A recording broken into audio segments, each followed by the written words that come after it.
आज के दिन पतलू के लिए बहुत खुशी का दिन था क्योंकि पतलू ने एक बेटी को जन्म दिया था। लेकिन इस बात से पतलू की सास झटका बिल्कुल भी खुश नहीं थी। मैंने तो सोचा कि तू एक बेटा पैदा करेगी, लेकिन तूने एक मनुष्य जैसी बेटी को पैदा किया है।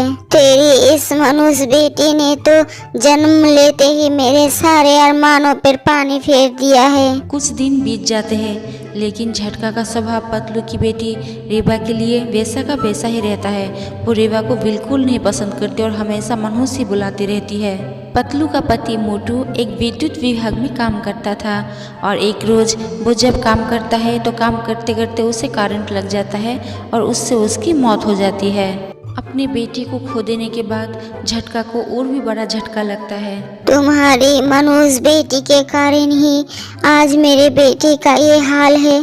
तुम अपनी बेटी को किसी अनाथ आश्रम में रख के आओ, वरना तुम भी एक घर छोड़ के चले जाओ। मुझे तुम दोनों की कोई जरूरत नहीं है। ये आप क्या कह रही हो माँ जी? मैं खुद अनाथ हूँ और मुझे पता है कि एक अनाथ की तकलीफ क्या क्या होती है, और मैं अपनी बेटी को कभी अनाथ आश्रम में रख के नहीं आऊंगी। मैंने जो तकलीफ सहा है, मैं कभी नहीं चाहूंगी कि मेरी बेटी भी वो तकलीफ सहे। माना कि रेबा ने अपने पिता को खो दिया है, लेकिन उसकी माँ अब भी जिंदा है और मेरे जीते जी मैं रेबा को कभी अकेला नहीं छोड़ूंगी। तो ठीक है, तुम दोनों इस घर से चली जाओ।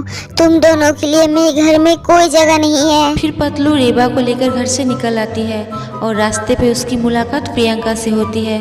प्रियंका और पतलू स्कूल लाइफ में बहुत अच्छे दोस्त थे।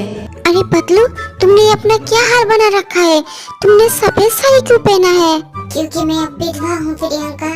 सुन के बहुत दुख हुआ, लेकिन तुम इतनी गर्मी में दोपहर के टाइम छोटी बच्ची को गोद में लेकर कहाँ जा रही हो? पता नहीं कहाँ जा रही हूँ, बस अपनी मंजिल तलाश करने की कोशिश कर रही हूँ। तुम्हारी मंजिल तलाश करने में मैं तुम्हारा साथ दूंगी, लेकिन फिलहाल तुम मेरे साथ मेरे घर चलो, वरना इतनी गर्मी में रेबा को शायद कुछ हो जाएगा।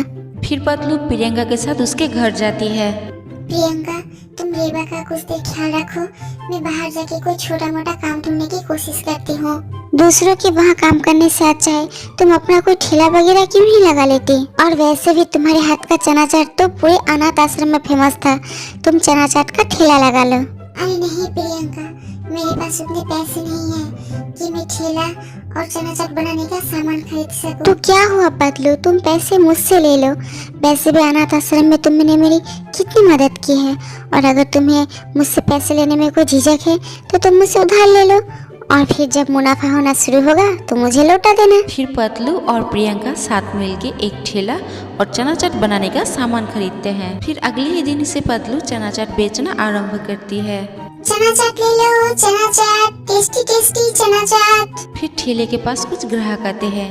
अरे बहन, चना चाट कितने रुपए प्लेट दिए? सिर्फ 20 रुपए भाई साहब। ठीक है, फिर एक प्लेट लगा दो।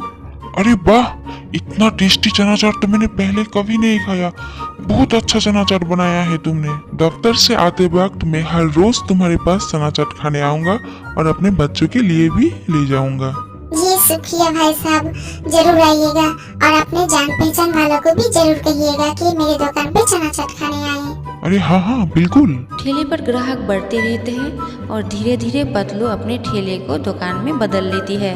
प्रियंका, ये ले, तेरे लिए एक गिफ्ट है। क्या है इसमें? तेरा सपना था ना अपने पति को लेकर अमेरिका घूमने जाने का, उसका ही टिकट है। क्या सच में? थैंक यू यार, तूने तो मेरा सपना पूरा कर दिया। थैंक यू की कोई जरूरत नहीं है। तूने मेरे लिए जो किया है उसके मुकाबले में एक कुछ नहीं है। तूने तो एक भटकते हुए मुसाफिर को रास्ता दिखाया है। अरे यार ऐसे मत बोल, मैंने क्या किया है? मैंने तो सिर्फ तुझे आइडिया दिया था, इसमें पूरी मेहनत तो तेरी है। अब पतलू अपनी जिंदगी में रेबा के साथ बहुत खुश थे।